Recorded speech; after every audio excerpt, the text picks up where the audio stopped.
दोस्तों, Donald Trump जंग से निकलने के जो बहाने ढूंढ रहे हैं ना, रास्ते निकाल रहे हैं कि कैसे भी करके सीज फायर हो जाए। वो ऐसे ही नहीं कर रहे हैं, बल्कि हकीकत ये है कि ईरान से लड़ने के लिए अमेरिका के पास मिडिल ईस्ट में अब कुछ बचा ही नहीं है।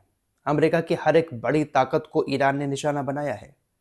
अमेरिकी अखबार न्यूयॉर्क टाइम्स, जो सबसे बड़ा अखबार है, वो लिखता है कि मिडिल ईस्ट में तकरीबन 13 ठिकाने हैं अमेरिका के।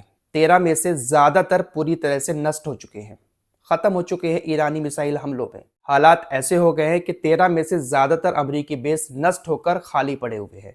अमेरिकी सैनिकों ने बेस छोड़ दिए हैं क्योंकि वहां पर डिफेंस सिस्टम भी ठीक से काम नहीं कर रहा है, और जो इंफ्रास्ट्रक्चर था, जो बेस बना हुआ था, उसको बहुत बड़ा नुकसान करके पूरी तरह से नष्ट कर दिया है ईरान ने।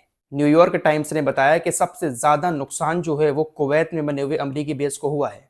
कुवैत वाला तो पूरी तरह से तबाह हो चुका है, वहां पर कुछ नहीं बचा है। अमेरिकी मीडिया की तरफ से अब यह सच बताया जाने लगा है, क्योंकि अमेरिकी मीडिया को भी लगने लगा है कि डोनाल्ड ट्रंप अब इस जंग से निकलने के बहाने ढूंढ रहे हैं। और बहाने ढूंढे क्यों जा रहे हैं, वही सारे रीजन अमेरिकी मीडिया की तरफ से बताए जा रहे हैं।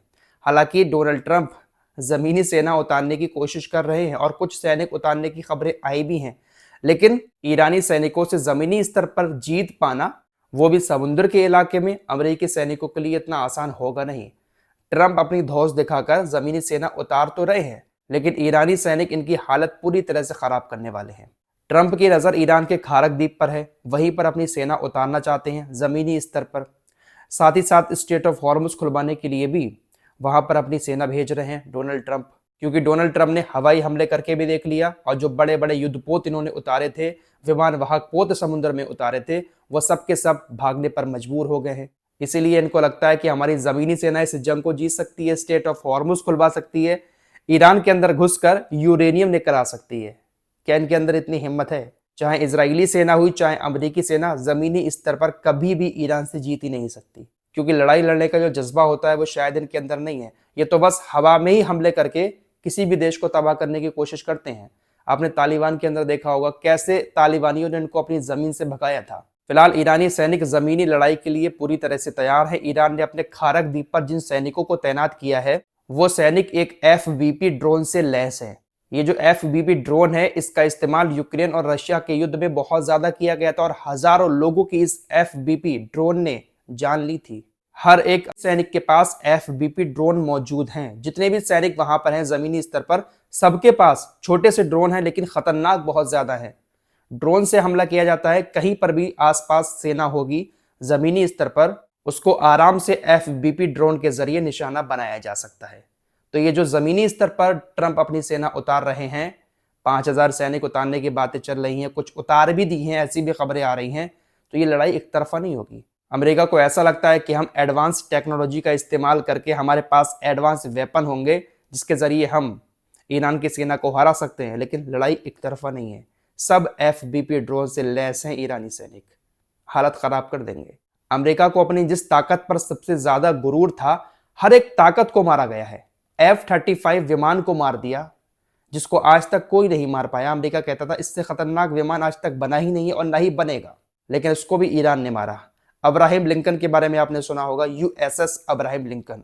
अमेरिकी सरकार ने मीडिया के साथ मिलकर पूरी दुनिया में यह फैला रखा है कि ये तो समुद्री राक्षस है। ये USS अब्राहम लिंकन का जो विमान वाहक पोत है, ये अपने आप में एक किला है। हमारा देश का मीडिया भी बड़ा चढ़ाकर सारी बातें करता था, लेकिन कल ईरान की नेवी ने अपनी कादर क्रूज मिसाइल का इस्तेमाल करके अब्राहम लिंकन पर ऐसे ऐसे हमले किए हैं कि ये अपनी जगह छोड़ने पर मजबूर हो गया है। भाग निकला राक्षस समुद्र का। इस अब्राहम लिंकन को समुद्र का शेर भी कहा जाता था। शेर नहीं, गीदड़ निकला और अपनी जगह छोड़ने पर मजबूर हो गया। बहुत सारी कादर क्रूज मिसाइलें इस पर दागी गई हैं, नुकसान हुआ होगा, तभी तो भागा है। इससे पहले वो जो जेराल्ड था, जहां पर आग लगी थी, कि लॉन्ड्री एरिया में आग लगी, वो तो सर्विस से बाहर हो ही चुका है। तो हर एक बड़ी बड़ी ताकत अमेरिका की खत्म हो चुकी है, जिसके चलते हुए शायद ये स्टेप अब अमेरिका उठा रहा है कि कोई रास्ता निकालें, हम जीत का ऐलान भी कर दें और सीज फायर भी हो जाए। लेकिन ईरान शर्तें मानने को तैयार नहीं है। 15 पॉइंट कल भेजे थे अमेरिका ने, लेकिन ईरान ने उनकी उस प्रस्ताव को ठुकरा दिया। ईरान ने अपनी नई शर्तें रखी हैं। ईरान की तरफ से अब अपनी नई 5 शर्तें बताई गई हैं। कहा है कि इस पर अगर आप राजी होते हैं, ठीक है, बातचीत कर लेते हैं, सीज फायर हो जाएगा। ईरान ने कहा कि देखिए, पहली शर्त हमारी ये है कि अमेरिका और इसराइल हमारे ऊपर ये जो हमले करके हमारे लोगों की जान ले रहे हैं, इसको पूरी तरह से बंद करना होगा। परमानेंट तरीके से ये बंद करना होगा। दूसरी शर्त ये है कि जो बिचौलिए देश बीच में आकर सीज फायर कराने की कोशिश कर रहे हैं, एक हमें ठोस वाली गारंटी चाहिए।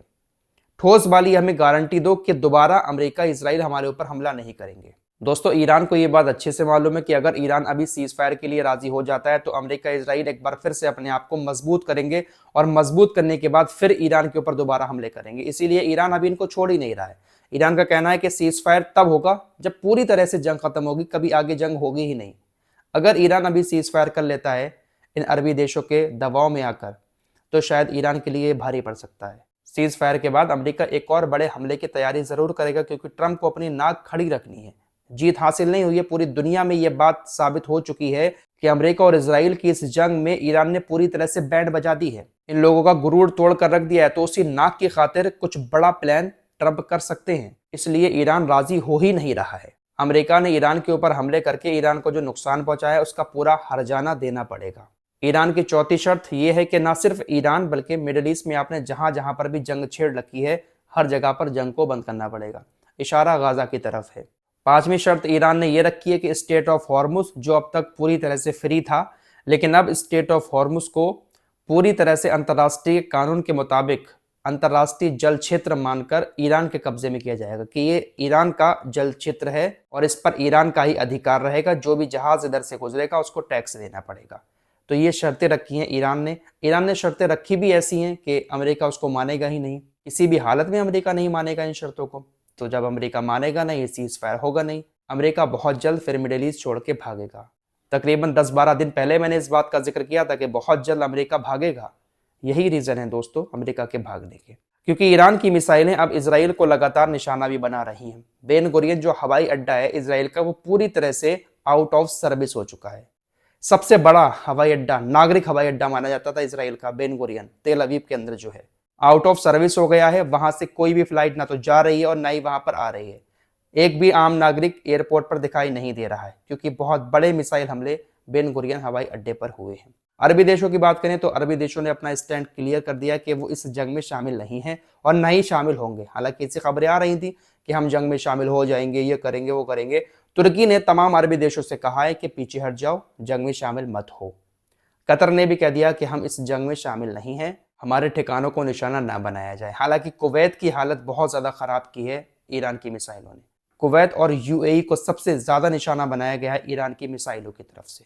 फिलहाल कुल मिलाकर बात यह है कि अमेरिका इजराइल को लग तो ऐसा रहा था कि वो कुछ ही दिनों में इस जंग को जीत लेंगे, लेकिन अब लेने के देने पड़े हुए हैं। निकलने की कोशिशें की जा रही हैं, कोई रास्ता मिल जाए, नाक भी ऊंची रह जाए और हम निकल भी जाएं। 13 में से ज़्यादातर बेस पूरी तरह से ख़त्म हो चुके हैं अमेरिका के।